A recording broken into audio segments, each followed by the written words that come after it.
have been killed in this shooting, along with a teacher at Robb Elementary School in the Uvalde district there. The alleged gunman is also dead, and we have just received an image of that gunman, 18 years old. Our investigative reporter, Aaron Kotursky, with me now. Aaron, what more do we know about this suspect who is now dead, believed to be a member of that community and that school district?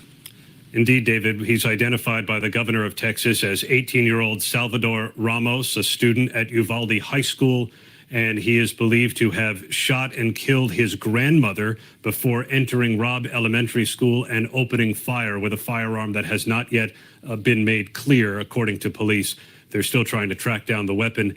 Shot and killed 14 elementary school students, along with one teacher. And law enforcement sources tell us, David, that the suspect, 18-year-old Salvador Ramos himself, was killed there at the scene. And Aaron, again, Salvador Ramos believed to be a student in that district. A student in the very community where he opened fire, it's believed, according to police, a student at Uvalde High School. Whether he was still going to classes or whether he had stopped going hasn't been made clear. But according to the governor of Texas, Greg Abbott, Salvador Ramos is or was a student at Uvalde High School, the very community where Robb Elementary School is located, that came under fire by this gunman after he had shot and killed his grandmother.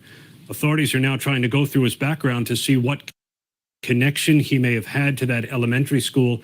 They're also trying to run down social media and find any potential friends or acquaintances, just to see if there were any accomplices or anyone else who may have had an inkling that this shooting was about to come, David. All right, that is the major headline coming in right now. The suspect, the image of him just a short time ago,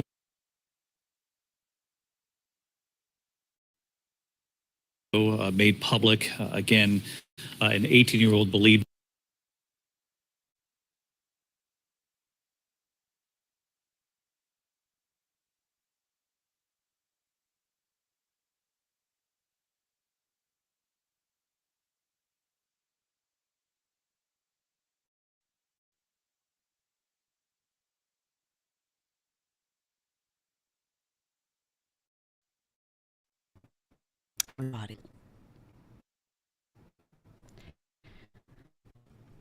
with really, really incredible sadness.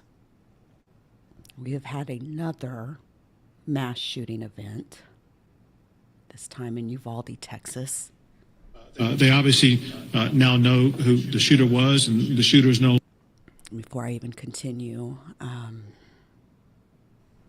Salvador Ramos went to Robb Elementary School in Uvalde, Texas, outside of San Antonio, and proceeded to murder 14 children.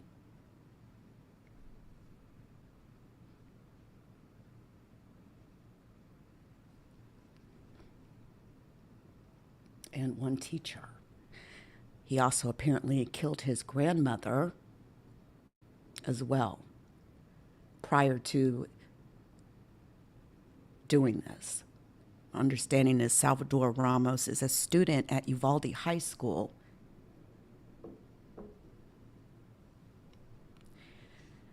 Fourteen children have been confirmed dead.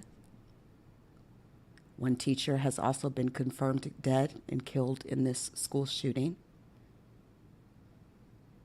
It seems like they're happening every day, doesn't it?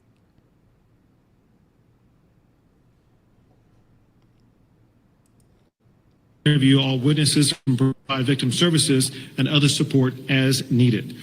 Victor Escalon is the Texas Department of Public Safety South Texas Regional Director. He is on the scene, and everything that can be done will be done. In addition to that, it is being reported that the subject shot his grandmother right before he went into the school. And I have no further information about the connection between those two shootings. And the subject is reported to be a student, to have been a student at Uvalde High School, and is a U.S. citizen.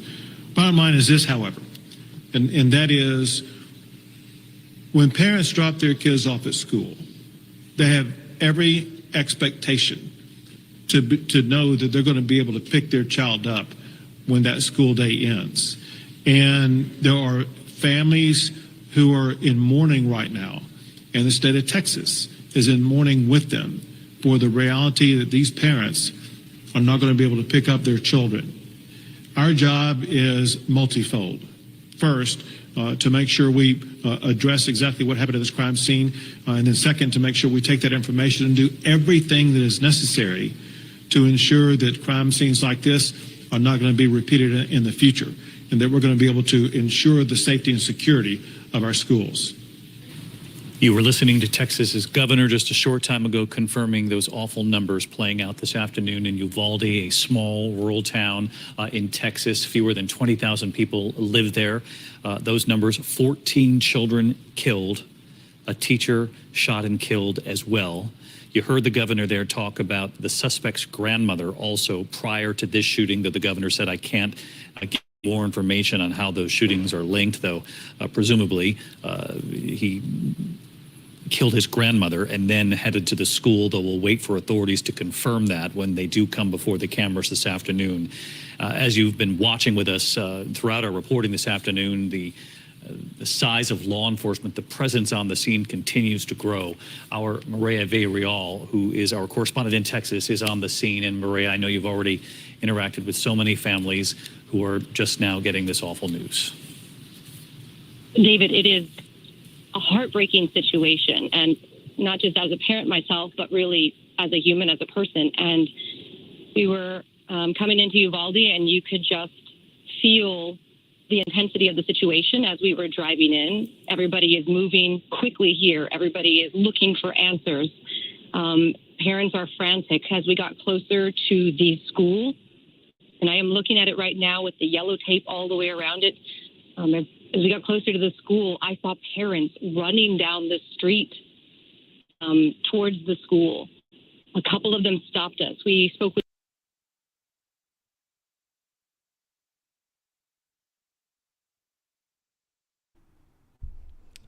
Hello, everybody that's coming into the room. one family who said We have had another mass shooting, this time in Uvalde, Texas, right outside of San Antonio.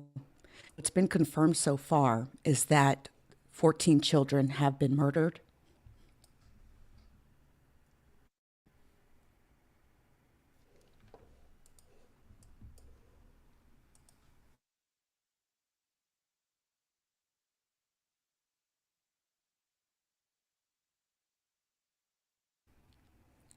Fourteen children have been murdered. Teacher was also murdered. Salvador Ramos currently stands accused of this. He has been also killed. We don't know if he actually committed suicide yet, or if he was actually shot by police. Shout out to everybody. I see you guys in the chat. I will check that. Thank you. Uvalde is right outside of San Antonio. And before I even continue, I just want to say my heart is definitely with everybody. Texas is my home.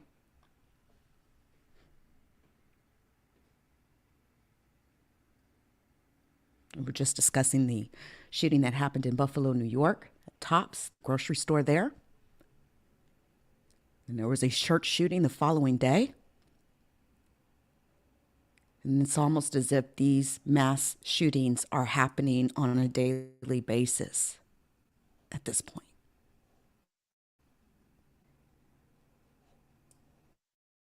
We're just going to continue to get for right now.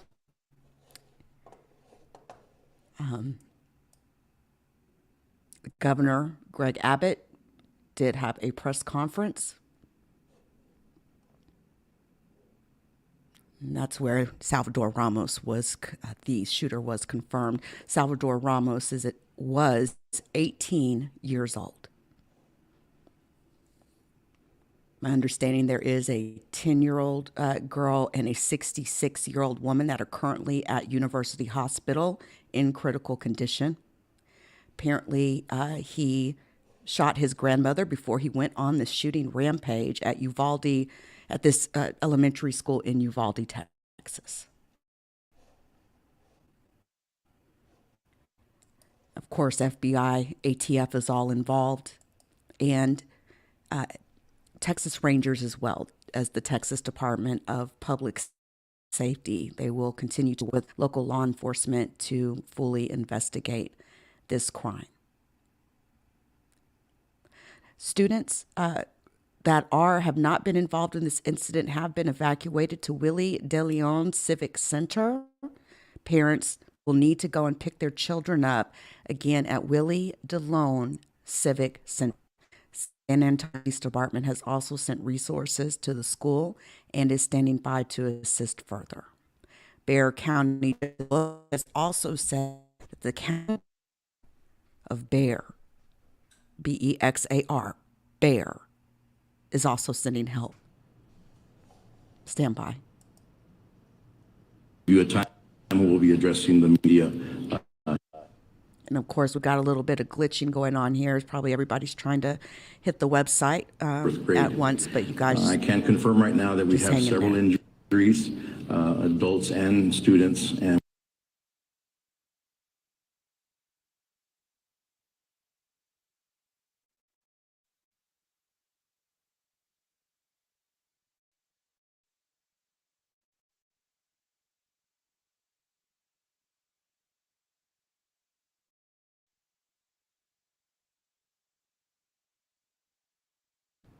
we're trying to resolve this this glitch here.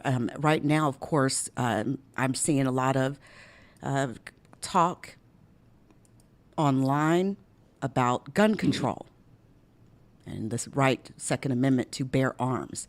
When are we going to really do something about gun control? When are we going to really have that conversation is my question.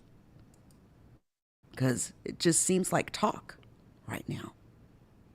Just seems like talk. How many more of these? We greatly appreciate your incidents understanding and patience with us. Please know at this time, we are only making a statement. Stand by, guys. I'm trying to get it to. They were very careful there not to actually give any numbers, though the governor has provided those numbers, at least what we know so far. Again, you heard authorities there say this started playing out 11:32 a.m. Texas time in Uvalde. Of course, we know that is now about 80 miles outside of San Antonio, inside an elementary school. Authorities there saying students there are in the second, third, and fourth grades, though they didn't say exactly which classroom or classrooms were targeted by this suspect.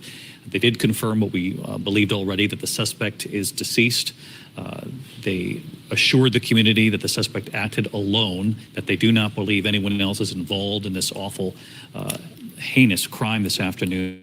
Families are being notified, which we know is the painful task that follows every single one shooting in this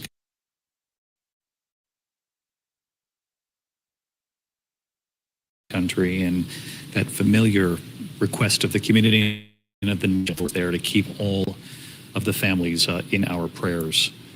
An extraordinary scene playing out in Texas, in Uvalde, Texas, late today as we begin to get a clearer portrait of just the toll of the death at when or how that played out, but obviously the suspect being tied to that. Aaron Katursky. Aaron, what more do we know about the suspect? We're having a little bit of glitching here, guys. It's I know the governor was we're going very to try careful to see if we can find another source when talking about the shooting of the grandmother, but obviously authorities are pointing to these two shootings. The shooter entered Robb Elementary School in Uvalde, Texas. He shot his grandmother. We believe the grandmother, according to multiple law enforcement sources, is deceased. The gunfire then continued. A lot of firepower, given the casualties.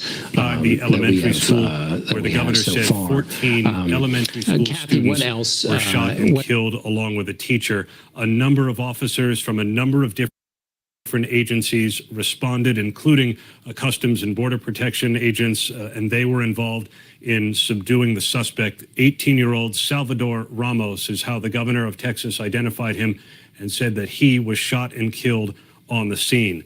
Right now, authorities said that it's believed he acted alone, but David, they are scouring social media posts of his and running down any known accomplices to see if he may have given any hints about whether this was coming, why he may have done it.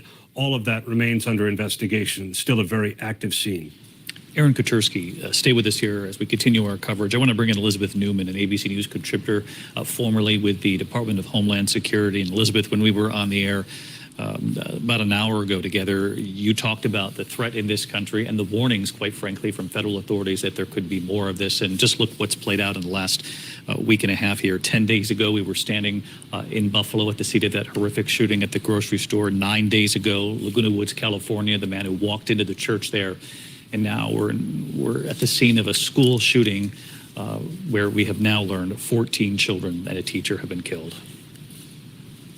That's right. And unfortunately, we expect that we will see more of this. All of the federal government law enforcement agencies have been warning that we're in a heightened threat environment that is inspired not only by ideological violent extremism like what we saw in Buffalo and in California last week, but also just a mix of grievances and anger and people just not mentally well right now. And I don't mean a defined mental illness. I just mean it's been a very difficult 2 years on all of us in society, and we're not doing well in how we treat one another, and it, particularly for adolescents, we've seen statistic after statistic of COVID being particularly difficult for teens. Increases in mental health concerns, increases in depression, increases in suicide, domestic violence across the board. We're just dealing with a massive epidemic of consequences coming from a very difficult 2 years. And unfortunately, one of the ways in which this seems to manifest is through these targeted violence and terroristic type of attacks. And unfortunately, the federal government and all the experts I talk to tell us that we should expect to see more of this. Elizabeth Newman, you make an excellent point, Elizabeth, because not only are we dealing with the longstanding problem of gun violence and these mass shootings in America, but now, as Elizabeth points out, this comes on the heels of a 2.5-year pandemic, and you believe that the mental toll of that pandemic and all of the other factors at play in this country are weighing even more heavily on a problem that was already long established in this country. That's right. And unfortunately, we have not done a great job of preparing for this reintegration, for reopening, for helping kids, teenagers to deal with the stress. We know from studying people that commit attacks like this that there are a series of indicators or risk factors that occur in the immediate months to a couple of years prior to somebody committing an attack.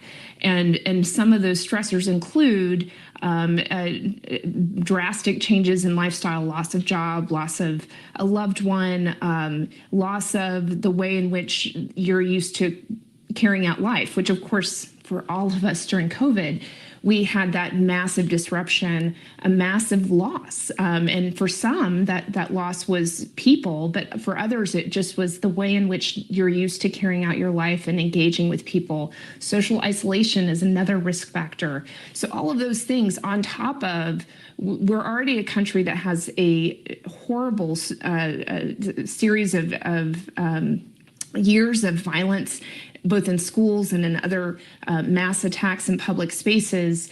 So it's not that it's just COVID, but COVID on top of this epidemic of gun violence in our country is creating the perfect storm for these types of attacks to start to almost snowball. And the concern we have, of course, is every time there's an attack, we worry about copycats, we worry about further inspiration, even if it's not necessarily for the same grievance or ideology. Just the mere fact that an attack occurs and it gets attention can be the trigger that causes somebody to decide, well, today's the day I'm going to take that action I've been thinking about and go and kill somebody.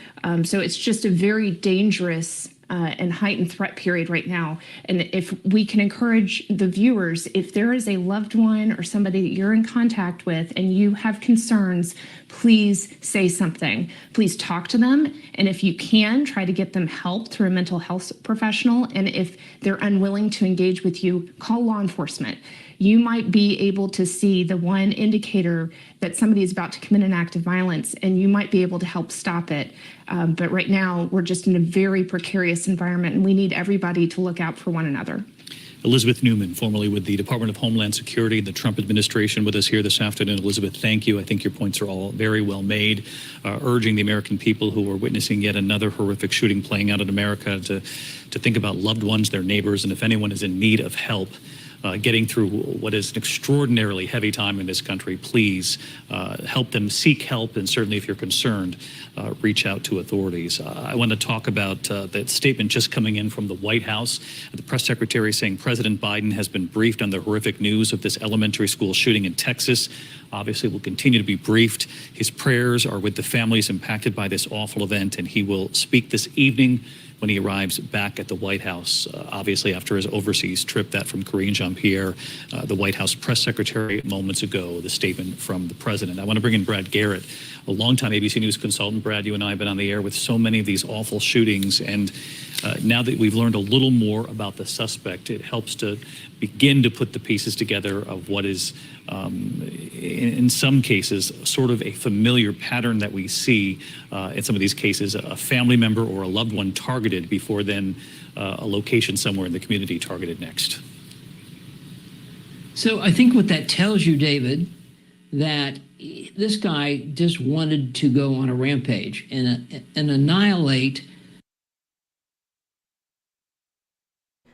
Hello to everybody that is just now sort of coming in the room and getting up to speed with the latest. There has been a shooting in Uvalde, Texas. There's been a total of so far 15 people that were murdered, that were killed, including 14 students and 1 teacher. Salvador Ramos has also died. Not sure if he actually shot himself or if police actually shot him and took him down. There are currently 2 people, from my understanding, that are in critical condition. I'm not sure any additional information on them. Right now, the FBI and ATF are assisting local police with this investigation. Uvalde is about 85 miles west of San Antonio. President Biden has been briefed on this school shooting, and he will speak tonight. There will be a press conference on this incident. Governor Greg Abbott, Texas Governor Greg Abbott, also released the following statement.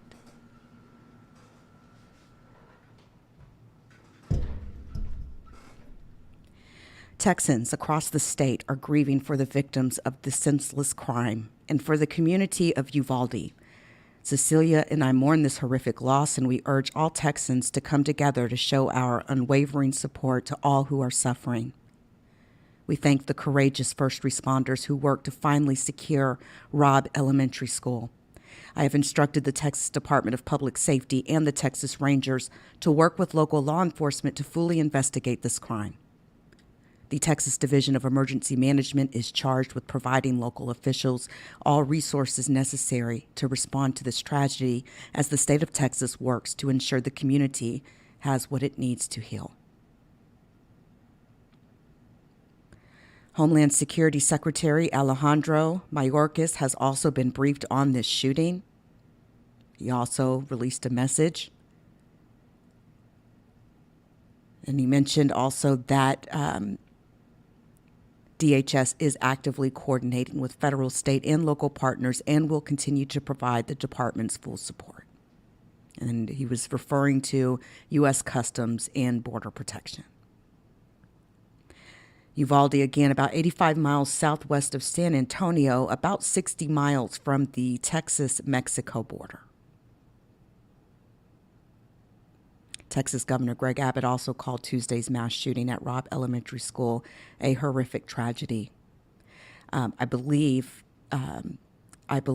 that responding officers actually killed Salvador Ramos, the 18-year-old who has been confirmed dead. It appears that there was actually 2 responding officers that were also struck by rounds but have no serious injuries. Again, we'll continue to gather information, everybody. He then shot and killed 14 children and a teacher there as well. I want to bring in Isaias Melendez, an eyewitness at the scene. And Isaias, first of all, I'm sorry that you have to join us under such horrific circumstances. Can you tell us what you saw, what you heard, and where you are? Yeah, well, it was just this morning I was sitting with my friend and we were just hanging out at his house, and I got a call from my mom asking if I heard the gunshots, because we do live in the same area as the school. And I said no. And as we were on the phone, we could just hear more gunshots.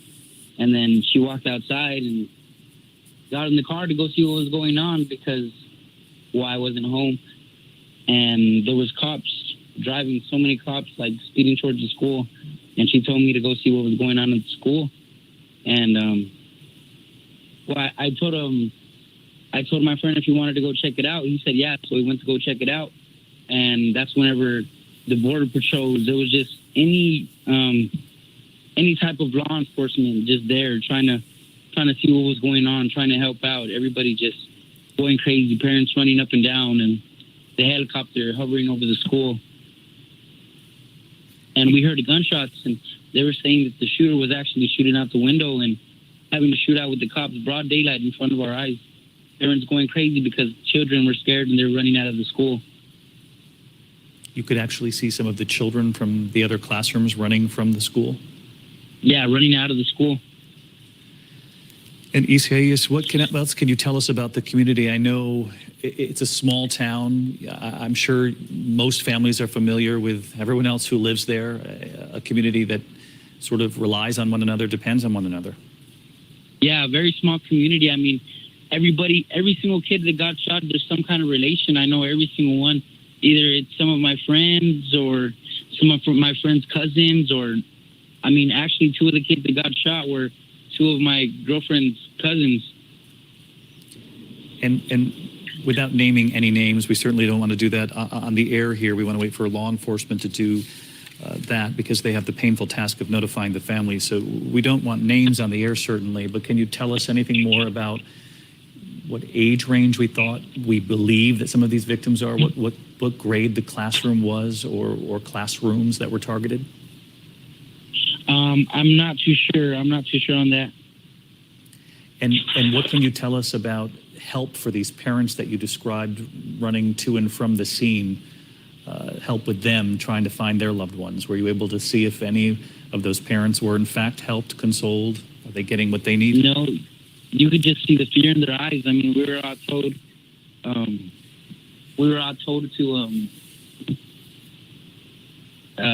to step back. I mean, we didn't know what was going on, or we were just all told to step back. And I mean, as a parent, I mean, I guess it doesn't matter. You're going to put your life in jeopardy for your kid. Isaias Melendez, we really do appreciate your observations on such a horrific day in your community, and I'm sorry for you having to live through and witness what you saw there this afternoon. But you've been listening here to ABC News Live coverage. The witness there talking about watching parents run to the school, trying to find out anything they could about their own children, their own loved ones, waiting for word from authorities. Isaias also described the gunshots that he could still hear once he arrived at that school, and also the children running from the school, from the other classrooms, to safety. All of this as he was standing there watching this play out. I want to bring in Maria Villarreal, our correspondent who's already on the scene, and she was telling us earlier about the father who had not heard about his own child. I'm curious if we know anything more about him. And Maria, you've also learned about the general age range of some of the victims this afternoon. Yeah, David. So as we were walking right up to the school, as you can see, it's right behind me. We've spoken with several family members, several parents, each one of them telling us that the child they cannot find at the Civic Center, where evacuations were happening, at the hospitals nearby and in San Antonio.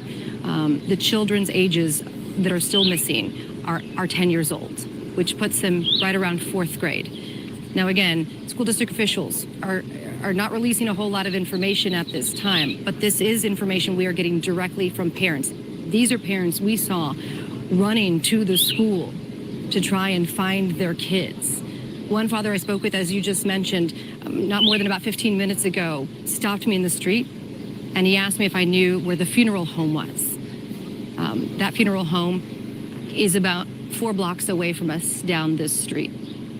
As you can see, there is a heavy, heavy law enforcement presence here right now. We have a Department of Troopers, DPS here on site, local law enforcement as well, Border Patrol agents. And for those of you that might be wondering why there might be a heavy Border Patrol agent presence, it's because we're not too far from the border. I've spoken with the mayor's office as well. He tells us right now this is a very flexible and fluid situation. But one thing he could tell us was this is a community that is very strong, very connected, a community of farmers and ranchers. And this is a very devastating situation for them. I mean, this town has less than 20,000 people in it. So this is an extremely, extremely difficult situation for them. A lot of these family members are lingering right behind us. They are waiting to hear any information they can from not just law enforcement, but even school district officials. Just about a minute or two ago, we did see FBI SWAT vehicles go right through here, larger vehicles than what we are normally used to seeing. A lot of times when these vehicles come on site, it is for 2 reasons. One, to try and check the location for any sort of explosive devices that may have been taken on by the suspect. That is not the case in this situation. These vehicles look like vehicles that will be used to try and take victims out of the school. Again, David, we're very cautious in the information that we're releasing right now because, as we heard just a bit ago, both the governor, law enforcement, and school district officials are being very limited in what they're telling us, and that is because they want to make sure they get in contact with all of the parents before giving us that info. David? Maria Villarreal, we appreciate your reporting, and we know as a mom yourself, it's not easy arriving at the scene of these awful, awful shootings and having to interact with family members, just as you simply report out the story and the pain that you describe from that father. We could all feel in your description. So, Maria, we'll come back to you. Thank you. Thank you for that. Lee Waldman is with KSAT, our ABC station that covers that region. And Lee, thank you as well for joining us this afternoon. And what more can you tell us about, obviously, a very early investigation at this point? We just got out of the Civic Center that's behind me. This was initially just a reunification center. Parents were told that their students were evacuated into this center here and were told to wait until all the students were accounted for and then they could be picked up here. Unfortunately, what we're seeing now here at the Civic Center is there's families that are getting some of the worst news of their life, and you'll see families passing behind me, even coming this other way as they're going inside to learn more about this tragedy that happened here. We did just get a briefing from the Uvalde Police Department from Pete Arredondo. He's the police chief here, and he couldn't give us a whole lot of information. Most of our information actually coming from Governor Greg Abbott, but he said this is a school filled with 2nd to 4th graders, and they confirmed there were deaths, they confirmed there were injuries, and they said they're working on notifying all of those families. And we know that's a lot of what's happening in a lot of these rooms in the Civic Center here behind us. We see families coming out, holding on to each other and crying because they're getting news that they never anticipated they would get after dropping off their children at school today. They fully anticipated bringing them back home, and even that teacher who we have learned at this point who has passed, she anticipated coming home from work today, and that's not going to happen because of the act of just one person. So we're here. We know that there's going to be an additional press conference happening soon where we're able to ask some questions, get additional details about what happened at the school today. We know that the shooting started, the first call came in around 11:32 this morning. We're hearing that the shooter was involved involved in maybe possibly killing his grandmother before he went to this elementary school. There's still a lot of law enforcement in this area, so we're just waiting for that additional press conference where we're able to ask more questions to school officials, also to law enforcement officials. But you can really feel the sadness as you step inside that civic center as families just hold on to each other and try to hold themselves together after something like this. Lee Waldman, KSAT, and Lee, we really do appreciate your reporting right outside the Civic Center there in Uvalde. And Lee, thank you. Lee reporting on the pain from parents who have arrived at that center now to get the horrific news, whether or not their child had survived this. And she said that was the place where they were informing parents of the 14 children who were shot and killed. Beginning late morning Texas time, 11:32 there in Uvalde, Texas. The first call came in. The suspect again has been revealed as 18-year-old Salvador Ramos of Uvalde, attending high school there. Not clear whether or not he was still a student, but in fact is involved as a student. Whether he was attending class, that's a question that investigators will have to answer in the hours ahead.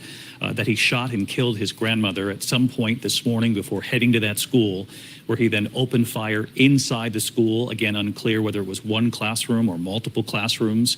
We heard our reporter on the scene, Maria Villarreal, just from anecdotes from parents who have arrived there. Again, no names of any of the victims have been released. We'll leave that to the authorities.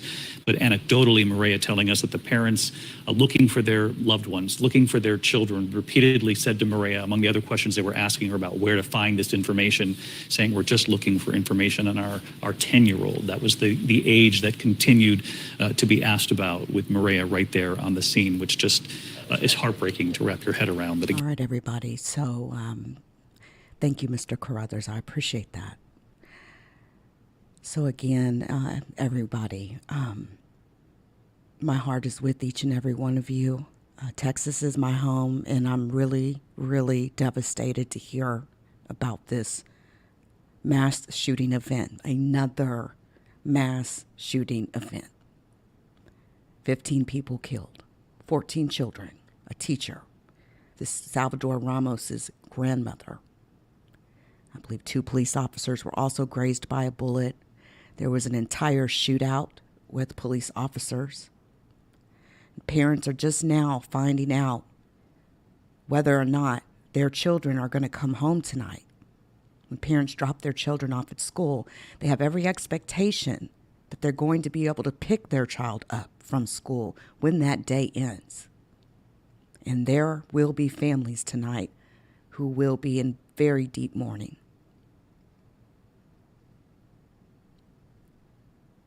The suspect, Salvador Ramos, also allegedly shot his grandmother prior to this incident. My understanding is he had a handgun and also possibly a rifle. The Children's Hospital of San Antonio says it has also received patients from this shooting. Again, Uvalde is about 85 miles or so southwest of San Antonio. The identities of those that have been killed have not been released yet. We will wait for authorities to release that information. Right now, the mayor of Uvalde, Don McLaughlin, police, school are all trying to get in contact with all and any parents before releasing any additional information on the identity. This happened at Robb Elementary School. It started about 11:32 Central Standard Time today. Police are asking that people stay away from that area. There was originally a post from Uvalde School District, Uvalde CISD, that stunned everybody when the post said, quote, "There is an active shooter at Robb Elementary. Law enforcement is on site. Your cooperation is needed at this time by not visiting the campus. As soon as more information is gathered, it will be shared. The rest of the district is under a secure status."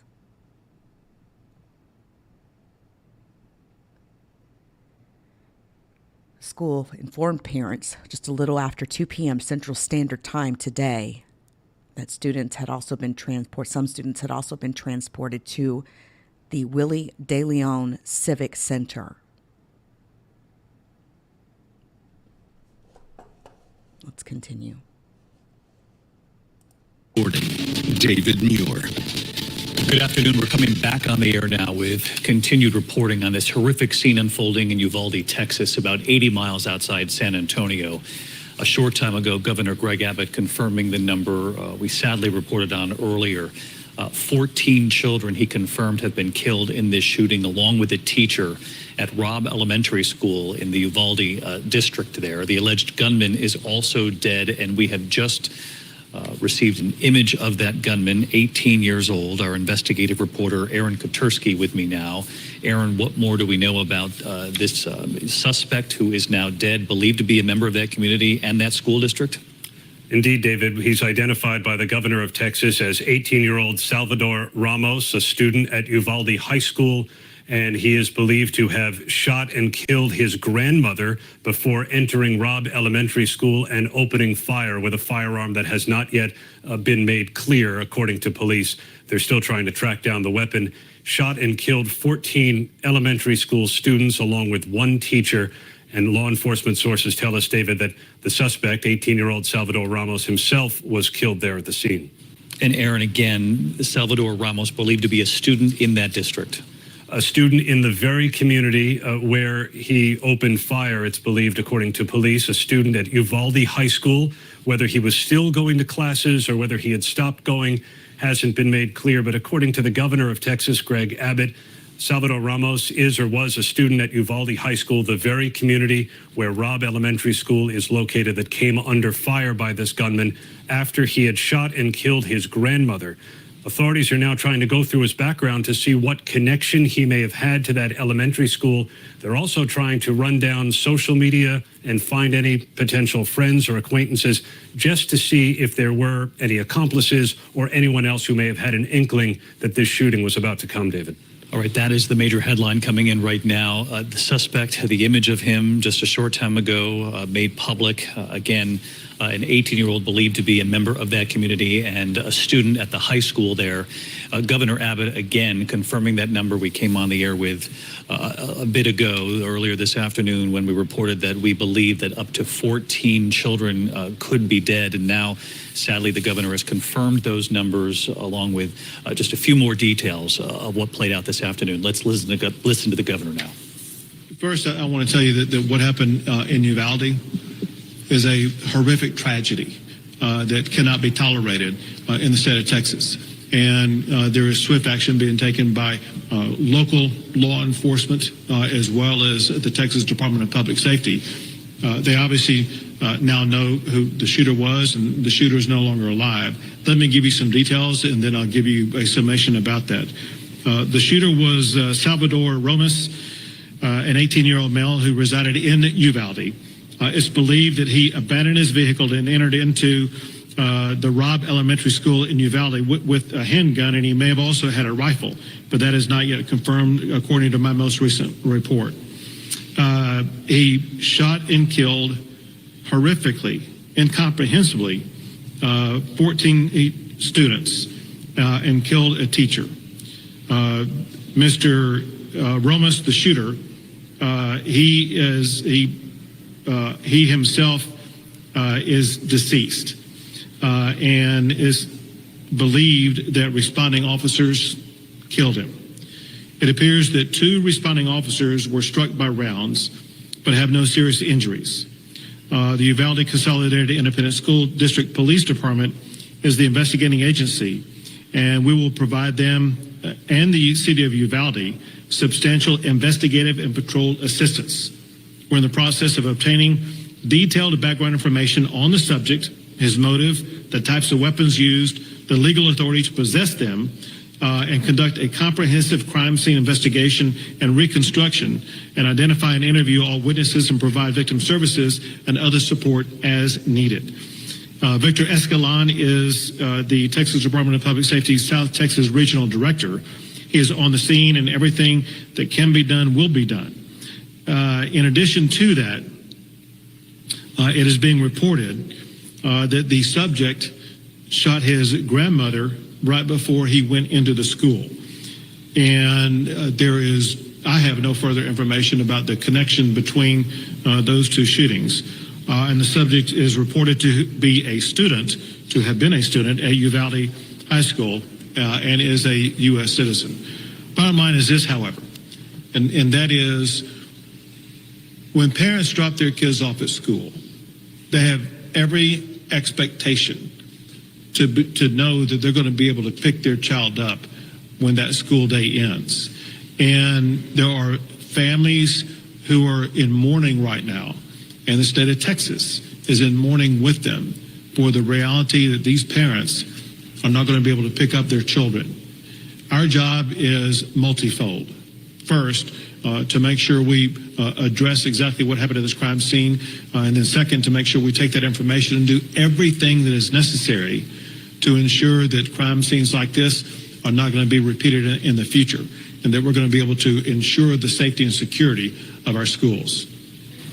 You were listening to Texas's governor just a short time ago confirming those awful numbers playing out this afternoon in Uvalde, a small rural town in Texas. Fewer than 20,000 people live there. Those numbers, 14 children killed, a teacher shot and killed as well.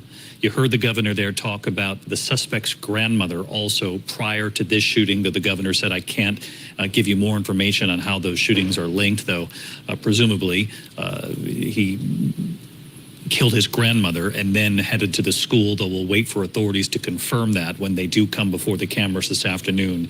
As you've been watching with us throughout our reporting this afternoon, Everybody, I do want to make this announcement. I've been asked to announce that South Texas Blood and Tissue is in need of blood. If you are in the area of Uvalde or in San Antonio, and if you can donate, they are requesting blood donors. They need an emergency supply of blood. You can call 210-731-5590. Moving quickly here, everybody looking for answers. Parents are frantic as we got closer to the school, and I am looking at it right now with the yellow tape all the way around it. As we got closer to the school, I saw parents running down the street towards the school. A couple of them stopped us. We spoke with one family who said they were looking for their 10-year-old niece. They had contacted the hospital. They had contacted the school. They had reached out to people in San Antonio as well because they've heard that that's where victims were taken, and they could not get any information. We connected them with some contacts that we have in San Antonio, and they are right now in touch with them. I got closer to the school, and I was stopped by a dad who asked if I knew how to get to the funeral home because he couldn't find his 10-year-old little girl. Go ahead. Sorry, David. I just it's a really tough situation to be here, and to see this dad, who I know is stoic in most situations. The funeral home is a few blocks from where this school is. He did tell me as of right now he was notified and was trying to find more information on Facebook. What he could tell me was he does believe the shooting happened in his daughter's classroom. That classroom is full of young children. He told me young 10-year-old children. He has not been able to confirm that information with school district officials, but he does know a number of parents have gotten together and are sharing information through group text and through Facebook posts. And he is very fearful that his daughter's classroom was the one that was targeted by this shooter. David? Just unimaginable. Maria Villarreal with the story of just one father now trying to find his own child after word of this horrific shooting in Uvalde, Texas. Governor Abbott confirming those numbers that we had reported earlier. 14 children killed in this shooting, a teacher killed as well, and Governor Abbott adding to that word that the suspect, he said, shot and killed his grandmother right before the shooting at that school. I want to bring in Pierre Thomas, our Chief Justice Correspondent in Washington. And Pierre, as I mentioned just a moment ago, law enforcement, the presence growing by the minute there on the scene. And I know federal authorities have been watching this since first word. David, they have been confirming the information that the governor just recently spoke of. And David, I can tell you that there's growing concern that we are in the midst of a surge of these kinds of incidents. Just last week, as you and I were in Buffalo, an 18-year-old there accused of murdering all those black people. Now we have an 18-year-old in that community, believed to be a part of that community, killing so many young people and a teacher. Sources are, in fact, telling me about concern. They're trying to run down this information that he may have, in fact, killed his grandmother. They are doing a deep dive on social media posts by this young man to glean what he was thinking, what he was writing, what he was posting in recent days. This is a full court tilt right now to make sure no one else has knowledge. There are some additional people that they have some questions about. David. Here, Thomas, tracking this in Washington. We are set to hear from authorities there on the ground in Uvalde. Their first time before the cameras addressing what's played out this afternoon. Let's listen. Good afternoon. As she mentioned, I'm going to make a statement, and at this point we won't take any questions. We will give you a time when we'll be addressing the media soon. At approximately 11:32 a.m. this morning, there was a mass casualty incident at Robb Elementary School in Uvalde, Texas. The school has children that are in 2nd, 3rd, and 4th grade. I can confirm right now that we have several injuries, adults and students, and we do have some deaths. The suspect is deceased at this point. DPS is assisting with the investigation. And at this point, the investigation is leading to tell us that the suspect did act alone during this heinous crime. Families are being notified, and we are providing services to them as the district should. As far as the rest of the district is concerned, safety measures were taken to make sure that we had a safe release for the rest of the district. Throughout our city of Uvalde, and we had numerous law enforcement officers and agencies that assisted with the safety release for those students. We do want to keep all their families in their prayers. I hope you do as well. And we also want to respect the privacy of the family. Everything is still being worked on, and again, we'll notify the parents and the families as soon as we have some news for them. Thank you so much. We greatly appreciate your understanding and patience with us. Please know at this time, we are only making a statement. We will be releasing more information as the investigation continues. We appreciate your courtesy. At this time, it concludes our press conference. Thank you.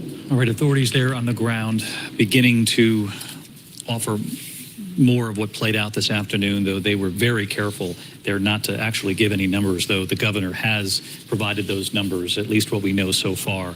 Again, you heard authorities there say this started playing out 11:32 a.m. Texas time in Uvalde. Of course, we know that is now about 80 miles outside of San Antonio, inside an elementary school. Authorities there saying students there are in the 2nd, 3rd, and 4th grades, though they didn't say exactly which classroom or classrooms were targeted by this suspect. They did confirm what we believed already, that the suspect is deceased. They assured the community that the suspect acted alone, that they do not believe anyone else is involved in this awful, heinous crime this afternoon. Families are being notified, which we know is the painful task that follows every single one of these shootings in this country, and that familiar request of the community and of the nation from authorities there to keep all of the families in our prayers. Extraordinary scene playing out in Texas, in Uvalde, Texas, late today as we begin to get a clearer portrait of just the toll of the death at that school. And these were children, 14 children, a teacher, all killed.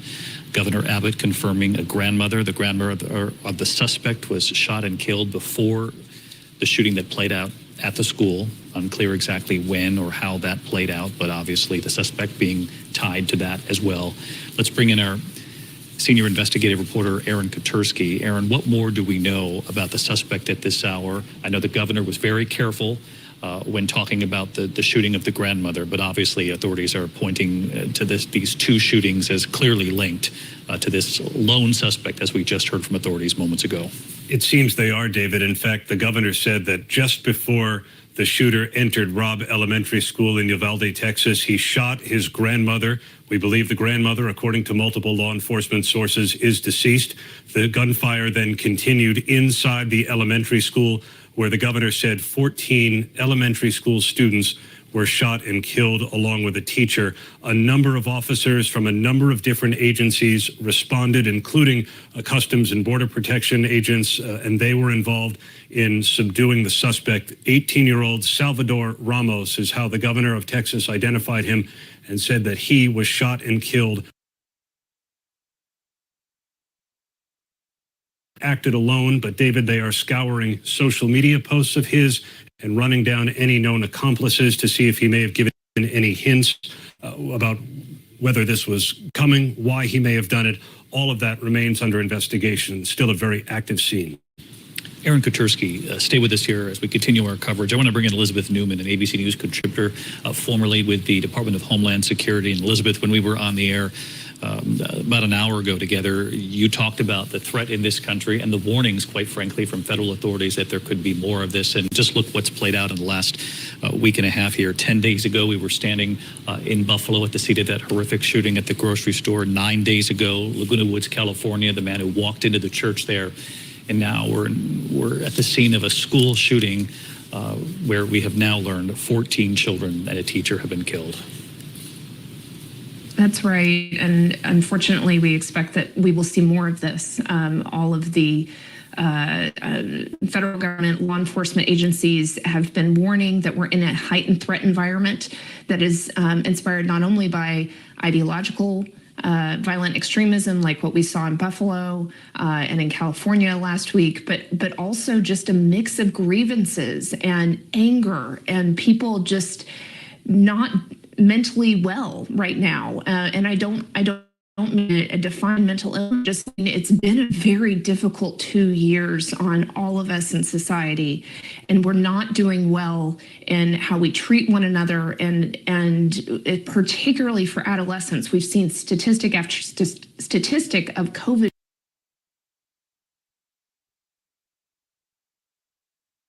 and mental health concerns, increases in depression, increases in suicide, domestic violence across the board. We're just dealing with a massive epidemic of consequences coming from a very difficult 2 years. And unfortunately, one of the ways in which this is to manifest is through these targeted violence and terrorist type of attacks. And unfortunately, the federal government and all the experts I talk You make an excellent point, Elizabeth, because not only are we dealing with the long-standing problem of gun violence and these mass shootings in America, but now, as Elizabeth points out, this comes on the heels of a 2.5-year pandemic, and you believe that the mental toll of that pandemic and all of the other factors at play in this country are weighing.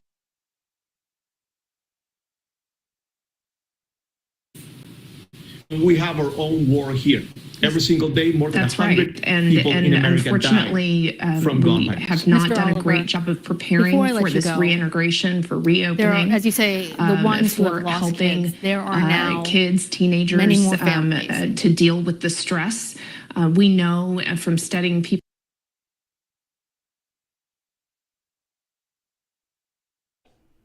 Hey, everybody.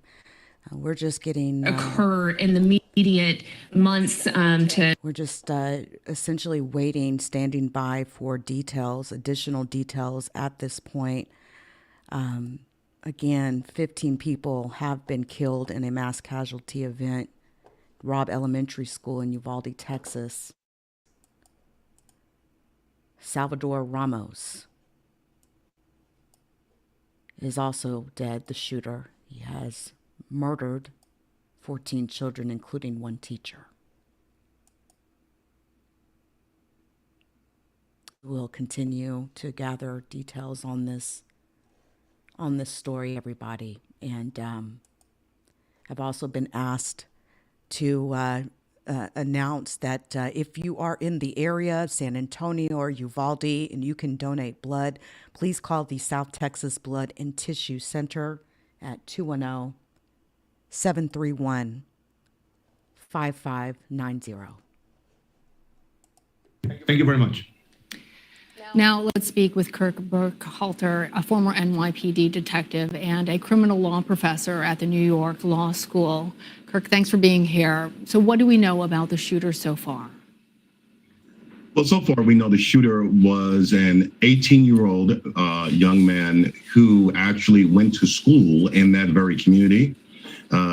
Sounds like he shot and killed his grandmother just prior to going to the school, and then committed this horrific act. Right now, law enforcement, meaning the federal authorities and the local authorities, state authorities, are, I'm sure, mining his social media, trying to contact family members and colleagues of his to determine any form of motivation for this particular crime, or if there were any warning signs, so to speak, that this horrific event was going to take place. Further, we know that he did drive himself to the scene of the crime, abandoned his vehicle, walked in. We know for a fact at this point he had a handgun. The governor has stated, I don't know if that's been updated yet, but there's a possibility that he also had a rifle of some type. Right. That was what we heard from Texas Governor Greg Abbott, that he definitely had a handgun, possibly a rifle.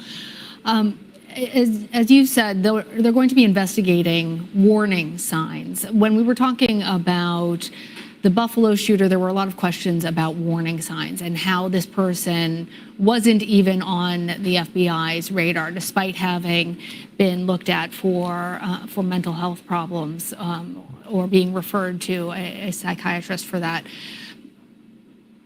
How will police go about investigating this shooting? And what do we know about warning signs? Do they need to be updated? Well, first, as far as investigating the shooting, as I mentioned, the first stop on this train is going to be looking at all his social media, whatever social media content he may have been posting on, which might be Twitter or Instagram and so forth. And then talking to relatives, neighbors, colleagues, anyone that came in contact with this person. We know that he was still, seemed like he was still enrolled in high school. So certainly talking to his teachers and classmates.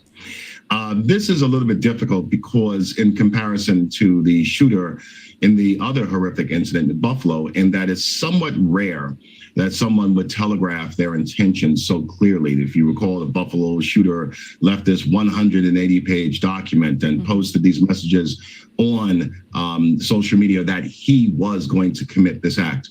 We don't often see that. Certainly it occurs sometimes, but that's not always the case. So the issue here is determining were there any warning signs? And you ask a good question. What is a warning sign? Right. Well, expressing hatred or animus towards a particular group, expressing someone with a fondness more than the average person who likes weapons, right? Someone who really likes weapons and likes to observe people being harmed and so forth. There could be a lot of different warning signs, and also determining, as you mentioned, if he had ever been under the care of a mental health professional. Unfortunately, as we know, there are so many folks that suffer from mental health issues that never seek any treatment, obtain any treatment, so they fly under the radar as far as that's concerned. Yeah, and it's important to say that there is a full spectrum of mental health, and that this is something that is entirely different. The desire to try and hurt other people is something that should be a warning sign. The FBI says that we are seeing a rise in these types of mass casualty incidences. Do you think that this might be a copycat? Is that even an appropriate term anymore when it seems like there are so many of these? That's another great point. I would not be so quick to say that this was a copycat incident. I mean, we saw the first time this really came to light, these shootings involving young men of school age going out and committing these acts, was 23 or 24 years ago in Columbine. And you think about all those incidents that we've had since then, they couldn't all be copycats. What we're looking at is the proliferation of these issues where folks are under some type of mental distress. And I caution to say that only in that we shouldn't think that everyone that's suffering from mental issues has a propensity for violence, but the inverse seems to be true here, that most of these folks, what's the common thread is some type of mental issue. and they have the wherewithal, they have the weapon, access to weapons to act on this particular crime. So I wouldn't be so quick to call it a copycat issue. Rather, I would say that we have a national issue with regards to mass shootings. We've seen this, we saw this on the subway here in New York and so forth. So there's certainly an uptick, and they can't all be copying each other. We heard just earlier from Manuel Oliver, who said he is angry. His son died at the Parkland shooting. He said there's been 250,000 victims of gun violence since then. When we are talking about these types of incidences occurring more frequently, with your background, what has you the most concerned? The biggest concern for me, and first of all, Mr. Oliver certainly has the right to be angry, because as he mentioned, the cameras are on these parents and loved ones for 5 minutes, and then everyone forgets until it happens again. My biggest concern is the inability of law enforcement to prevent these types of incidents. And that's not because of a failure of law enforcement. There simply are not enough law enforcement officials in this country to place in every single school, every single supermarket, every church, every mall, every amusement park. How is that possible? So what we see constantly is a response after the fact.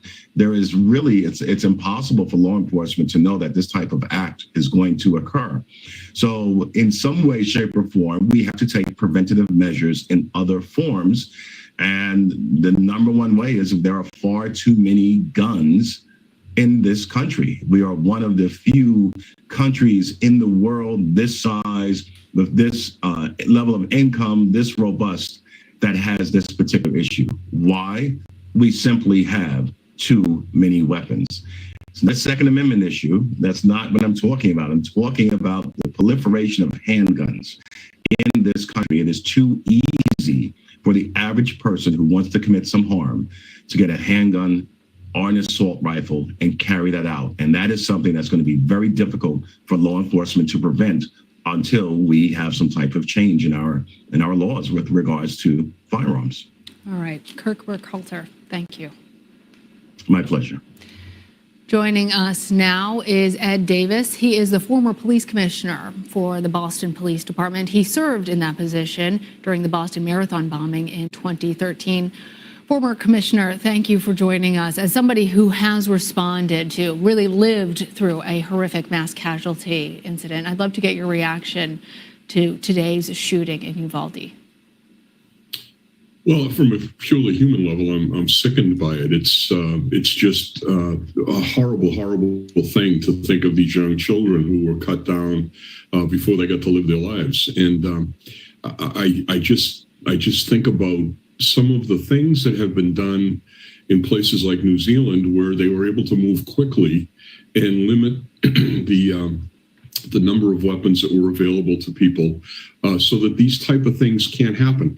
This is the United States. It's not New Zealand. I'm not advocating repealing the Second Amendment, but what I am strongly saying is the logjam in Washington needs to be broken. There needs to be something put in place that quantifies people who have homicidal ideation, homicidal tendencies, get them on a list, and at the very least, make sure that they can't buy guns or ammunition. And if they have guns, take the guns off them. I agree with Kurt, there's too many guns out there, but that's a first step, a first logical step that we should be able to come to terms with. There'll be debate about what constitutes mental illness and how far you should go, and let's have that debate. But once we set some rules up, things like Buffalo will be harder to do. We don't know enough about Uvalde right now to know exactly where he got the guns and what his background was, but we'll drill down into it, and it will be similar to other incidents that we've seen. I guarantee it. The problem is nobody's willing to stand up and say enough is enough, that we really need to do something. And yet we hear that over and over again from the parents, from the survivors, from law enforcement officials. But as you say, this investigation is still just in the very beginning stages. So tell us, what are the next steps for the investigation following today's attack? Where does law enforcement go next? Well, they've secured all the places that are involved, his home, his car, the school where the evidence is. They'll be drilling down into all of his devices to find out what he's been saying online. They'll also go and question people that have been associated with this guy and his family members to find out if there were any warning signs. There's a lot of work being done right now by the ATF in tracking the guns down and tracking down the lot numbers on the ammunition to try to find out exactly where he got them. And very quickly, there will be a very, very full accounting of exactly what happened here. There was a triggering incident. There was a copycat incident. There was something that drove this man to this madness. But we'll get the facts on the table. That's all happening right now. The police are exceptionally good at making that happen and making it happen quickly. The question is, what will we do when we learn how this happened? How is it similar to other incidents? And I saw the helmet cam video in Buffalo, and there is no stopping someone who's heavily armed getting out of the car and firing. There were 5 people dead there before they could even hear the gunshots. So all of the training that we're doing about run, hide, fight, it saves people on the periphery, but the initial targets are doomed. And the only way to deal with that kind of a reality is to prevent it from happening. We have to keep these weapons out of the hands of people who are talking about killing people. That should be simple to do in the days when we can have an Uber audit and delivered, there are databases that cover everything. It's unconscionable that we don't have this information and cross-reference it with people who are buying ammo or guns. Yeah. As I mentioned, you were the Boston Police Commissioner during the Boston Marathon bombing in 2013. 3 people were killed in that, 17 people lost limbs, 264 people were hospitalized. We are still learning the numbers about what has happened in Uvalde and how many people have been impacted. But 9 years ago to today, what has changed for the better? What has changed for the worst? Obviously, we're seeing a rise in these types of incidents. Right. So what's changed for the better is the amount of coordination and training that's occurring out there. Businesses and schools and universities are relying on people to come in and help them plan for a terrible incident to occur. And there's much more capacity among law enforcement agencies to share information and to work jointly when something like this happens. What hasn't happened is an improvement in the mental health of the people in this country. And there are a bunch of reasons for that I can speculate on that have to do with social media and being impersonal. There's not as much personal contact between people as there used to be. And so it just seems as though people don't have compassion for other human beings like they used to. And so these are big issues that have to do with technology and the way people think about their fellow human beings. But overall, we're in a bad place right now. The FBI reported this past week that the number of active shooter incidents for 2021 doubled from the year before. That is unacceptable. We have to do something about this, and I hope that our leaders come together on this. Former Commissioner Ed Davis, thank you. Thank you. CBS News Homeland Security and Justice reporter Nicole Skanga joins me now for the latest. Nicole, tell us, what are we learning about today's attack? Well, Lana, we just learned from 2 law enforcement sources that said the shooting suspect is suspected of killing his grandmother before going to the school for that shooting rampage. We're also learning about the investigation itself. At this point, Texas Department of Public Health and Safety is leading the investigation, but they are being assisted by both the FBI and U.S. Customs and Border Protection.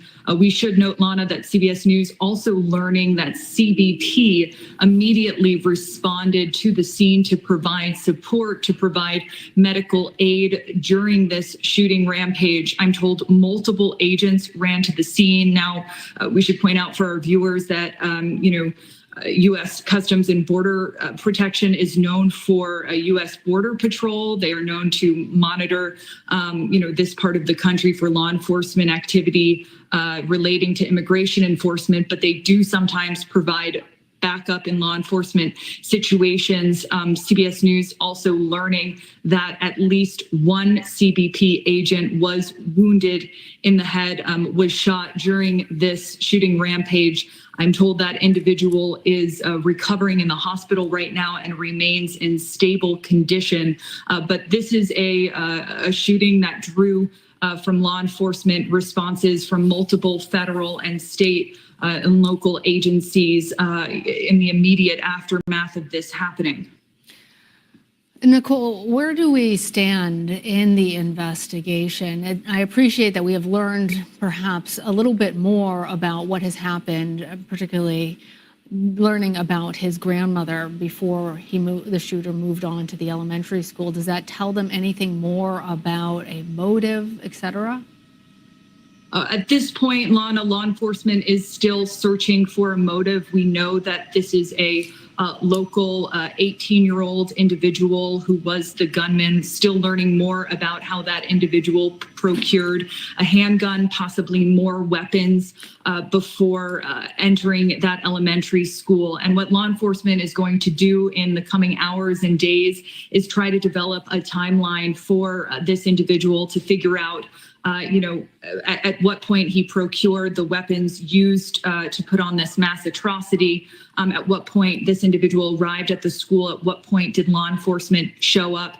They're also right now poring over this individual's social media accounts, trying to discover a possible motive in there, see if this person had any ties to extremist ideology, as was the case in the recent tragic shooting we saw in Buffalo. And so at this point, at this stage in the investigation, Lana, there are more questions than answers, but these are the kinds of things that federal law enforcement will be doing in conjunction with Texas Department of Public Health and Safety. And so, again, these are the questions that are being asked.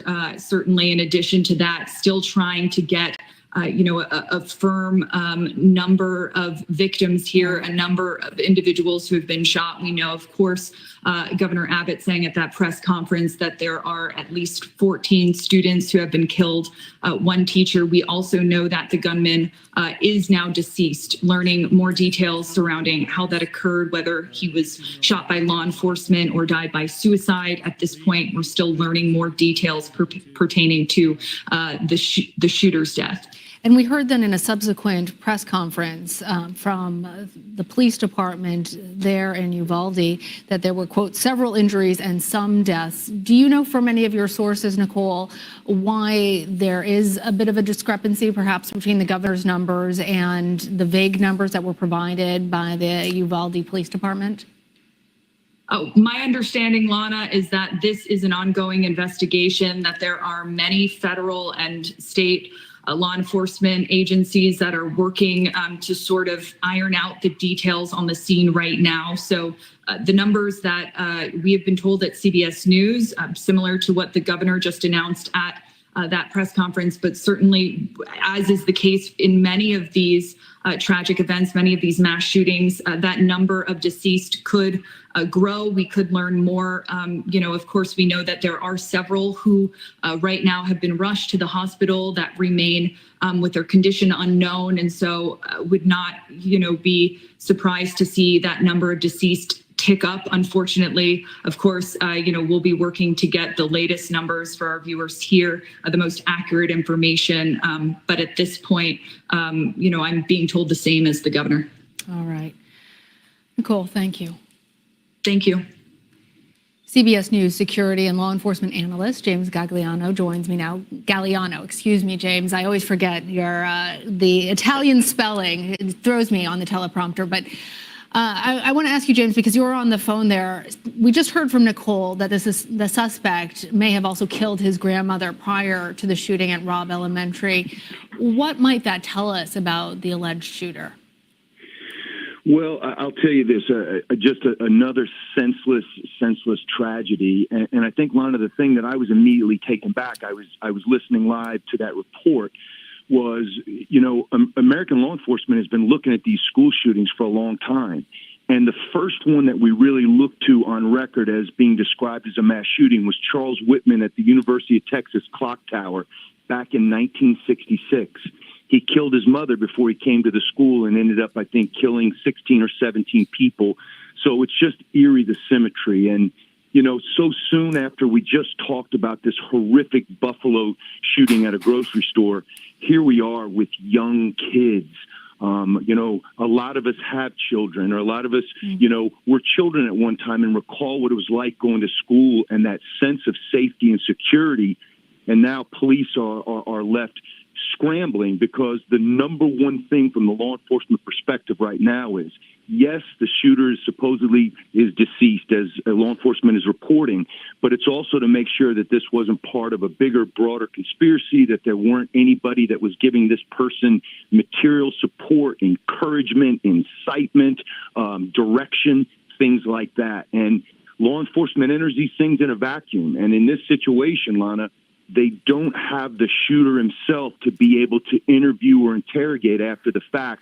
They're going to be piecing this thing together with just old-fashioned gumshoe, detective work, and obviously looking to see if there's any type of digital exhaust that this individual left in, the 21st century technology type of world that we live in, where everybody's connected. But just a tragic, tragic scene.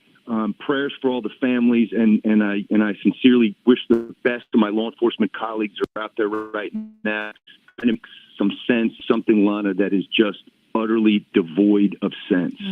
Right. As we all seek understanding when we just seem to be coming up empty. James, you mentioned the 1966 clock tower shooter first killed his mother. Is there a profile that you're thinking of now? Shooting, you see that it's before going on to shoot many innocent victims at Robb Elementary? That's a great question, Lana. And just think back to 1966. I mean, I was 1 year old at the time. The word PTSD was not even in the American lexicon yet. And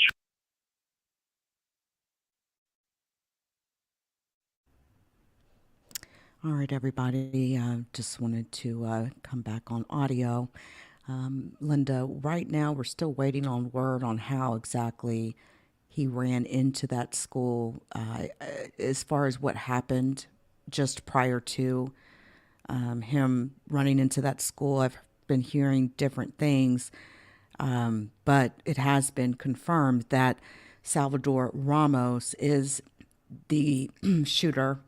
18 years old.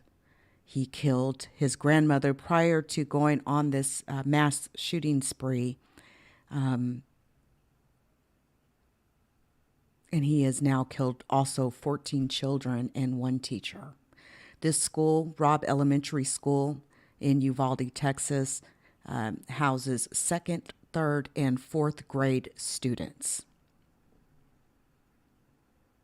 Again, Salvador Ramos is currently dead. He was shot dead by law enforcement.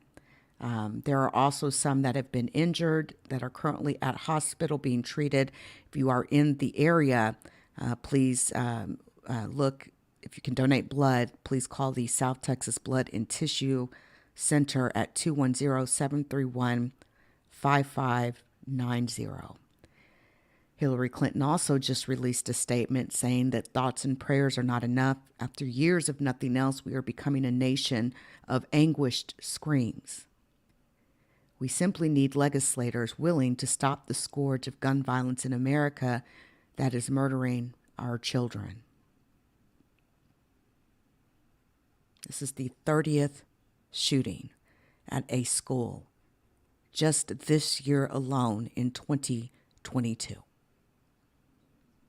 The 30th. 3-0. Excluding this shooting today, so far in 2022, there has been at least 38 shootings in kindergarten through 12 schools, colleges, and universities. This is the deadliest U.S. school shooting since the Marjorie Stoneman Douglas High School shooting in Parkland, Florida, back in February 2018 when 17 people were killed. This is also the deadliest shooting at an elementary school since the Sandy Hook Elementary School shooting in Newtown, Connecticut, when a gunman killed 26 people back in December 2012. Vice President Kamala Harris has also been briefed on this shooting. She is receiving regular updates, and White House Press Secretary Karine Jean-Pierre tweeted that President Biden had also been briefed. We know that he is going to be addressing the nation tonight. President Biden will be addressing the nation at 8:15 p.m. Eastern Standard Time from the White House following his return from Asia.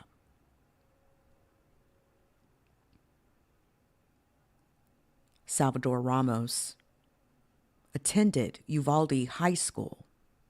Uvalde, about 80 miles southwest of San Antonio, Texas, about 60 miles north of the Texas-Mexico border. How many more children will lose their lives from senseless gun violence? How many more?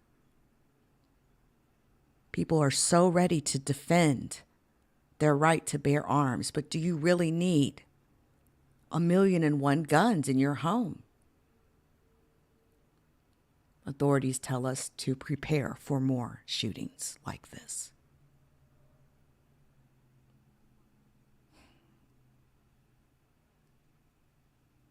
This is an unspeakable crime. Unspeakable, incomprehensible.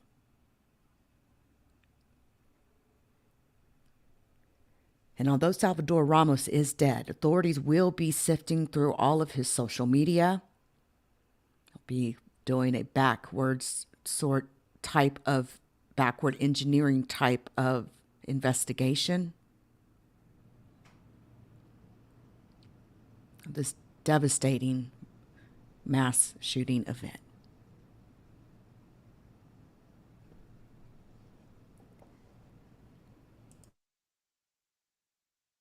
In this. So just an awful place. Clergy will be there. Grief counselors will be there. The FBI, the Department of Justice will provide, victim assistance. Local police have the same type of connections to that now. And also, a big piece of this too is first and foremost, taking care of those families, stopping the threat. But then it's going to be putting together a case in the event that there is anybody else involved in this. And that's where witness testimony is going to be so critical. What did one of the custodians happen to see? What did a cafeteria worker happen to see? What did somebody sitting at a front desk that maybe the shooter came through and passed by see? Those things are critical. So police, law enforcement are going to be furiously trying to track down all of those leads, again, to put a piece of the puzzle together here and get to motive. And some people may say, well, Jimmy, what do you care about motive right now? It's, there's 14 dead kids and a dead teacher. And I understand that. But from the law enforcement perspective, it's looking forward and making sure that you can get out in front of the next one or potentially, stop maybe a further plot that might be uncovered along the way. So that's why, Lana, it is so critical that people are interviewed in the immediate aftermath. And then in regards to the Family Reunification Center, a tough job for the people assigned to that, but a critical job to be there for the families as they're waiting to get word on whether or not one of their loved ones was injured or hurt or killed. James Galliano, thank you for joining us. It's tough to have these conversations with you, but we really do appreciate your insight. Thank you, Lon. We want to check back in now with our affiliate KENS 5. They are on the ground and can provide more coverage on the Texas shooting. Texas Governor Abbott says at least 14 children and one teacher has died in the school shooting. We also believe that his grandmother was killed before the shooter went on to that elementary school. Let's check in now with our affiliate. you want to go to southtexasblood.org. Again, that's southtexasblood.org, and you can find the center that's closest to you, and that way you can go to donate. Now, this is one of the first times that they've had to respond to a shooting like this, but we just mentioned earlier that it was within 45 minutes they were able to load up a supply of blood, get it on a helicopter, and get it to the hospital where they were treating the victims there. And again, it can take just a day in order for your donation to be turned around, tested, and be sent off to that response as well. So again, like we were just mentioning, 25 total units have been donated from the South Texas Blood and Life Center. So far, they are on standby to see if they need to send any additional supply. But as of right now, and because of several other factors, their supplies have been pretty low recently. But all the more reason for people to come down here and donate, or again, go to your nearest blood donation center. Again, check out southtexasblood.org. Again, southtexasblood.org if you want to donate and help the victims recovering from the horrific events over in Uvalde. Sharon? Thank you, Troy. Yes, I know people just want to know, what can we do to help? And this is a wonderful thing you can do. In addition to prayers, go and give blood. Now, Henry Ramos has been in Uvalde all day. He has been at the hospital there, Memorial Hospital, talking to families. Let's go to Henry live. Henry? Hi, good evening there, Sharon and Deborah. Just again, I've been talking about what we've been seeing out here, the sentiment, the feelings, the heartbreak. I mean, we just saw a woman just pull up right next to our camera, and she just opened her door and she just started crying hysterically out loud. And I wanted to give her space. And then she walked in with someone holding hands, and they walked into the hospital. I mean, we still have loved ones here still showing up to the hospital. I've actually reached out to them to see if there is a new update in terms of the number of patients, the care, but I haven't received word. And the only thing that we do have to recap for you is that we do know that 13 children from Robb Elementary were sent ambulance by bus, were sent here to the hospital, and then 2 children were taken to San Antonio. And we do know that 2 individuals that arrived here unfortunately lost their life. And I had spoke to a family from San Antonio who told me that one of those 2 that died was a 10-year-old little girl from the elementary school. They told me that hours ago and confirmed to me that she was 10. She went to Robb, and she was taken here, and she died. And her mother was here with her. But what we have been noticing is a lot of the staff here is leaving. I mean, I've just even speaking to just some of the husband of the nurse. You have to think about this other side of it. I mean, there are so many families. This whole community is impacted here because of this tragedy. But we also have to remember the healthcare workers, the nurses and the doctors and the staff here at this hospital, which serves 5 counties. This is the hospital where people go to. I mean, people were still even showing up to their doctor's appointments when I was walking up to them. I mean, so you also have to think about that. And then you have to deal with this kind of mass casualty event here when you have so many of their community, their loved ones, some of them their family members and friends showing up to them, and then they're treating them. Something else that I know that did arrive was STRAC, and it was the mass casualty bus with San Antonio Fire. I know I heard my colleague Vanessa Croy mention that San Antonio Fire Chief Charles Hood is here, but the STRAC bus is also here and has since and has been here for quite some time here at the hospital, obviously providing aid. Do respond to these types of situations when we are dealing with so many people that are injured, obviously so many people that have died, lives that have lost, children that are no longer here. So we know that there is so much aid that is arriving here to help here on the healthcare front. Obviously, as we just heard from Troy about the blood donation, because that is the next big thing that the hospital does need. We did mention to you all about the grandmother who had left the hospital, whose grandson was able to walk out. He was grazed in his leg. A 9-year-old saying it sounded like fireworks as he was hiding in the classroom. So scary for a lot of these children not knowing what was happening. It was just the last week of school almost wrapping up on Thursday, but he was able to walk out of here. He was able to survive. I do know that the hospital apparently was supposed to have a board of directors meeting. That has since been canceled. The hospital here in Uvalde is updating everyone publicly on its social media pages, and its last update, besides me reaching out to them, was probably about 30 or 40 minutes ago, and it was pushing the blood drive that Troy had mentioned. Of course, that being tomorrow at the Herbingham Activity Center parking lot. It's from 9 a.m. to 1. Extremely important if you can. And exactly right, Deborah. For those that we don't know what to do, of course, this community says offer prayer. They need all the prayer that they need. They need to be lifted up, as a lot of families, a lot of heartbreak. But the other thing that we can do, if you can, is donate blood, and that's happening from 9 to 1. And the thing is, you don't have to pre-register to donate blood, and you can certainly save a lot of lives with that. But we have seen a lot of the law enforcement here that was blocking the hospital has since left, but there still are loved ones that are still showing up. And of course, I do want to remain respectful, because this is what makes our job extremely difficult in rushing up to these families and trying to get the insight to provide you the latest information as well as accurate information. But we do have to be respectful. We are human, and we understand that they're hurting, and there's so much uncertainty unknown as to what they're going through right now. So we are here with them. We are here for you to keep you updated. As soon as I hear more or gain any more new insight from anyone here in this parking lot, of course, we'll make sure to bring it to you, Sharon and Deborah. All right, Henry, and for people who are just joining us, will you share the story of the grandmother you spoke to, where her son-in-law went over to rescue his son?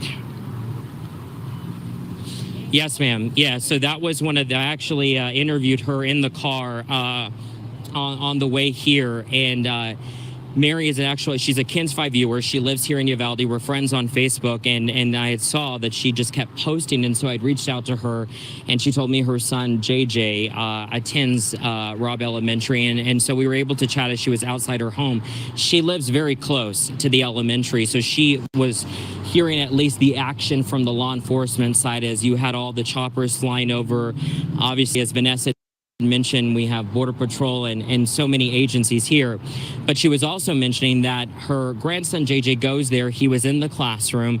As soon as her son-in-law, JJ's dad, heard that there was a shooting at the school, he rushed to the school, right? As a father, as a parent, you've got to make sure that your child is safe. He went there. He knows the classroom where his son is located, and was able to get children and his son out of the window. I mean, just pulling them out of the window, and that's how they were able to run to safety.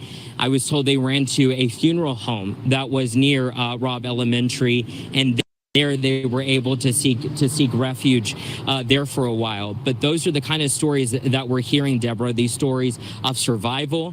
But, as Mary had mentioned to me, she's like, it's not in a million years, Henry, would I ever think that we would be seeing this unfolding in our small town, a town who loves, a town who's united, and especially on a day where these kids were getting certificates. I mean, it's the end of the school, and I keep saying that, but that just gives you perspective, folks, the context as to the joy that these students were facing, as well as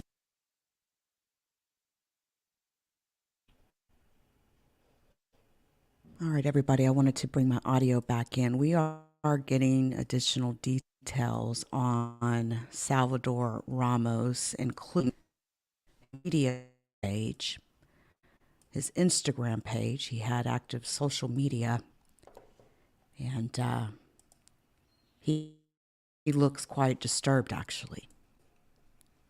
I also want to give an update on what we know so far as we continue to follow this.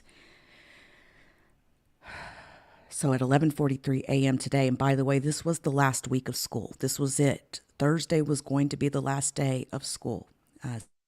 School is here in Texas, across the state. At 11:43 a.m., that is when there was an announcement that the school was on lockdown. At 12:17 p.m., the Uvalde Independent School District confirmed that there was an active shooter situation taking place. Uvalde Memorial Hospital stated that they had received 13 children via ambulance or bus for treatment. 2 victims died upon arrival at the hospital, at Uvalde Memorial Hospital. As of 4 o'clock Central Standard Time, 14 students and 1 teacher were pronounced dead. Again, these victims have not yet been identified. 2 shooting victims, a 10-year-old and a 66-year-old woman that was sent to University Hospital in San Antonio, currently remain in critical condition. 2 law enforcement officers were also injured, but are expected to be okay. Uninjured students have been taken to Willie De Leon Civic Center, where they were later reunited with their families. Salvador Ramos, the alleged shooter, lived in Uvalde and was a student at Uvalde High School. Salvador Ramos drove to the school and entered the campus with a handgun, and we were waiting confirmation on whether or not he had a rifle with him. On this Instagram page, there are images of him holding magazines, gun magazines, and a rifle. Governor Greg Abbott released a statement saying, quote, Texans across the state are grieving for the victims of this senseless crime and for the community of Uvalde. Cecilia and I mourn this horrific loss, and we urge all Texans to come together to show our unwavering support to all who are suffering. We thank the courageous first responders who worked to fully secure Robb Elementary School. I've instructed the Texas Department of Public Safety and the Texas Rangers to work with local law enforcement to fully investigate this crime. The Texas Division of Emergency Management is charged with providing local officials all resources necessary to respond to this tragedy, as the state of Texas works to ensure the community has what it needs to heal. Bexar County Judge Nelson Wolf and San Antonio Mayor Ron Nierenberg also spoke out about the profound grief in South Texas, saying that it is with profound grief and broken hearts that we learn about the news coming our way this afternoon. We stand united with the community in Uvalde and offer our assistance. We also mourn with them over the lives of those children and adults lost to violence. Bexar County is sending personnel and material from the Office of Emergency Management, the Medical Examiner's Office, the Sheriff's Office, and University Hospital to support the ongoing operation. This is a parent and teacher's worst nightmare, and this is going to be an excruciatingly difficult incident and situation to even try to get through. There will be some that won't ever be able to overcome such heartbreaking loss.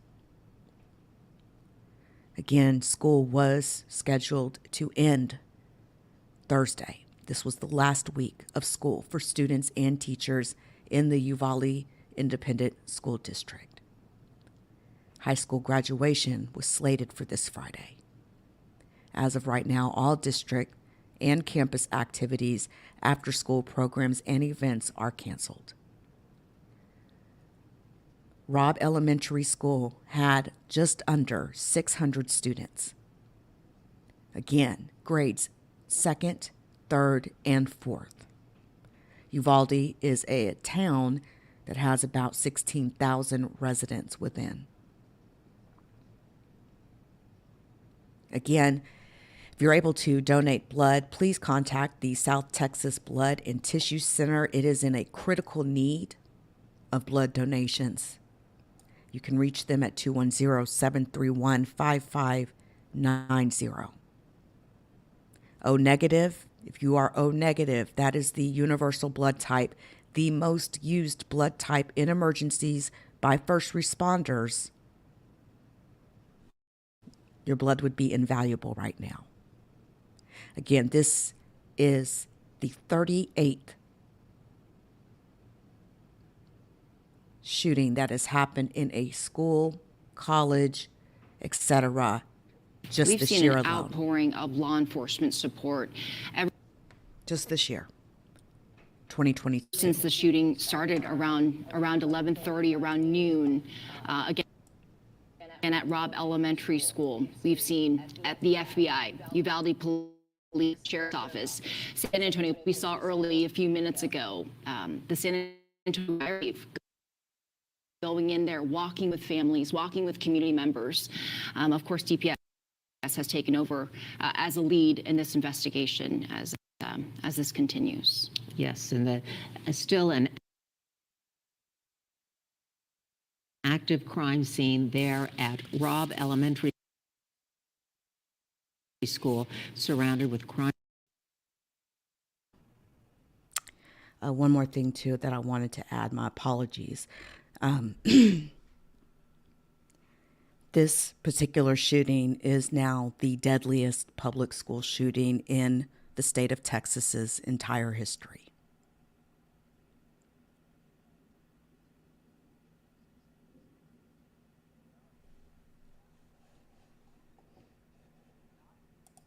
Another rifle, another weapon of some kind, Governor. You know, the governor saying that has yet to be confirmed, but possibly another weapon. And we do know a 66-year-old woman is in critical condition here in San Antonio. 2 other adults are in Bamsey. We do not know their condition. We just heard from Vanessa just moments ago. A Border Patrol officer who responded to the scene was wounded in the leg, shot in the leg. And then we know 13 students were taken to the hospital there in Uvalde, and a 10-year-old girl is in critical condition here at University Health. We've seen an outpouring of law enforcement support ever since the shooting started around 11:30, around noon, again at Robb Elementary School. We've seen at the FBI, Uvalde Police, Bexar County Sheriff's Office, San Antonio Police. We saw early a few minutes ago the San Antonio Fire Chief going in there, walking with families, walking with community members. Of course, DPS has taken over as a lead in this investigation as this continues. Yes, and still an active crime scene there at Robb Elementary School, surrounded with crime scene tape. We did watch as people were walking in there. I can't imagine the scene in there. Vanessa Croy told us DPS officers and other officers were leaving with tears in their eyes earlier today. Let's go back to Vanessa live at the scene. We are here back live at the scene. I've been here since around 1 o'clock this afternoon, before they even had all these streets blocked off today. But you can see now the scene is still very active. The investigation is still very active. We just saw San Antonio Fire Chief Charles Hood get out here and escort some of what we believe to be the families into the front of the school just a few minutes ago. We've seen families come out here the last hour wondering where their children are. They had been to the other staging areas and at a loss of what to do now. So in addition to our San Antonio Fire Department and police, we also have all the local law enforcement out here as well from surrounding counties supporting Uvalde Police and Uvalde County Sheriff's Office. The weather is getting pretty windy out here as the investigation goes on. Most of the investigation is focused behind the school. That's where it looks like a staging area is set up. We did see more law enforcement out there this afternoon, but we have seen FBI here today. DEA, as well as the FBI Crime Scene Investigative Unit, is here as well. Out here right now, so you can still see they have all these streets blocked off in this area, and we're hoping to get some more information soon out here. And law enforcement officers will be there for hours. Audrey is back here in studio with us. Yeah, it's still a very active scene there. Like we just heard from Vanessa, one Border Patrol agent who did respond to that scene was injured during that active shooter situation, but luckily he is going to be okay. That's some good news there. But right now we want to go to Victoria De Leon, who is at a local church that is getting ready for a service there. Victoria. Right. Hey, Audrey, this is the Getty Street Church of Christ, right off of Getty and Main Street, just 3 minutes away from Robb Elementary School. Now, they will be out here until 7:30. They expected it to start around 5:30, and I think they're just waiting on people to come and start trickling in. We did just see maybe 2 cars pull up. That prayer vigil is going to be inside of the church. The outreach minister I just talked to, his name is John, says he used to be a substitute teacher at the high school, and this is just an absolutely heartbreaking for him as well as all of the families involved and just really the entire Uvalde community.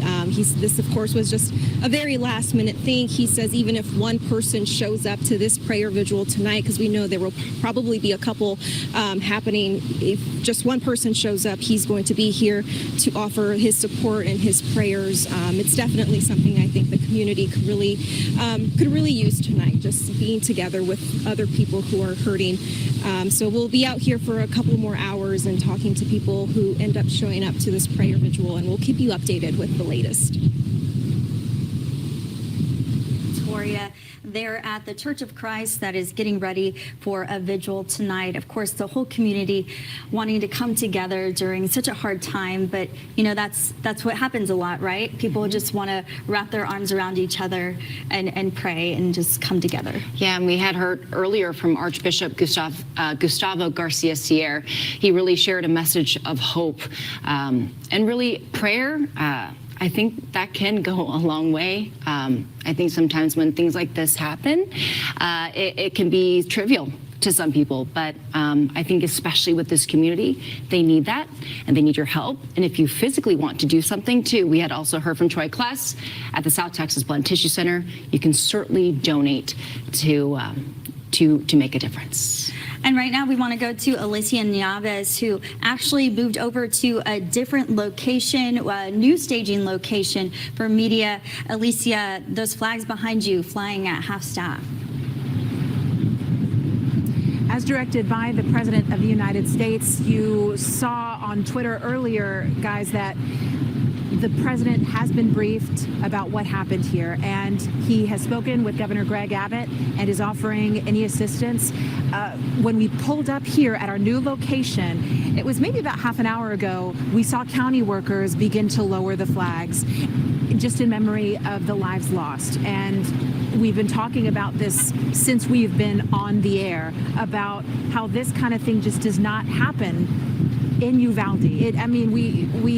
We work Sutherland Springs, ladies. We have heard about these cases across the United States, and then when it hits home, it hits hard. And the county worker who has a child in pre-K, he is from here, and he just told me earlier, after he finished lowering the flags, that it's just hard news to settle in. He hasn't accepted it yet, as I'm sure many other people haven't either. So you have parents who are likely still waiting to pick up children tonight at different campuses. I've heard about parents who had a child in pre-K who were waiting for about 5 years.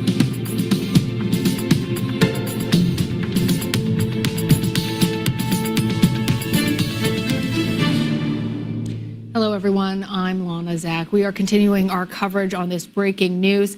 Texas Governor Greg Abbott says 14 children and 1 teacher are dead after a gunman opened fire at an elementary school in Uvalde, Texas. The 18-year-old suspected shooter is also dead. 2 officers were injured but are expected to survive. It's unclear exactly how the gunman died, but Governor Abbott says he was likely killed by police officers who were responding to the scene. CBS News congressional correspondent Nicole Killian joins us now from the White House. Nicole, such a tragedy. First of all, what do we know about when President Biden found out about this mass shooting and his reaction? Well, President Biden has just landed back here in the United States. You know, for the past several days, he has been abroad in Asia and Japan, as well as South Korea. And so he just touched down. We know, according to the White House, that he was briefed aboard Air Force One on this Texas shooting. And according to Communications Director Kate Bedingfield, he also called Governor Abbott and offered any and all assistance to deal with this horrific shooting. The vice president has also been been briefed, according to the White House. So we do expect around the 8 o'clock hour, around 8:15 Eastern, President Biden will be back here at the White House to address the nation, to speak to the nation from the Roosevelt Room. Flags here at the White House have also been lowered to half staff. Nicole, you mentioned that he's addressing the nation at 8:15 tonight. Any idea about what we expect to hear from the president? Well, certainly this is going to be a difficult address to the nation, especially coming off of this trip and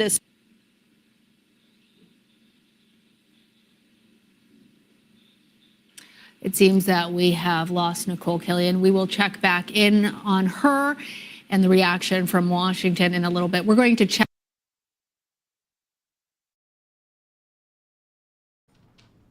All right, everybody, listen. I will be back later when President Biden speaks to the nation. I'm going to continue to gather information. If you are on social media, you may start seeing some photos come out. It also looks like Instagram has banned Salvador Ramos's account. They've actually taken it down, but it looks like there has been hundreds of others that have already sprouted up, copycat accounts, people that are trying to get followers by any means necessary, it seems. There's also talk and discussion of some other photos that apparently are coming out. And I don't know if this really even has anything to do with it, but they are saying that Salvador was transgender. So I'm not sure at this point if Salvador will continue to gather additional information. Thanks to everybody who could be here today. Until next time, everyone.